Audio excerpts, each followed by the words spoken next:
তো বন্ধুরা, সবাইকে জানাই প্রথমে রথযাত্রা প্রীতি শুভেচ্ছা অভিনন্দন। সো এখন আমি রয়েছি মেচেদাতে, পাশেই রয়েছে কোলাঘাট থার্মাল প্রজেক্ট। তো এখন আমরা যাব হচ্ছে মেচেদা ইসকনের রথযাত্রা দেখতে। তোমরা ভিডিওটা পুরো দেখতে থাকো।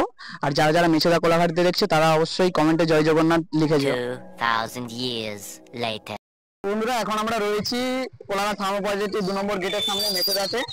ঠিক আছে, আমাদের যারা কালাউদি হলদিয়া থেকে আসো, তো ওই দিকের দিকে আমাদের মেচেদা ইসকন রথ। যারা যারা নতুন আসবে আর যারা ট্রেন থেকে আসবে তারা স্টেশনে নেবেই বাঁদিকে বাস স্ট্যান্ড আছে, ওখান থেকে এলেই তোমরা দেখতে পেয়ে যাবে। তো চলো আমরা ইসকন মন্দিরে যাওয়া যাক।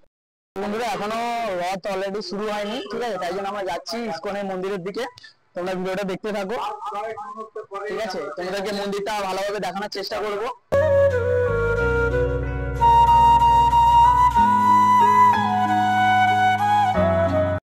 এখানে মেলাও বসেছে, মেলাটা সাধারণত 7 দিনের হয়, ঠিক আছে। তোমরা এলে এখানে মেলাতে ঘুরতে পারবে।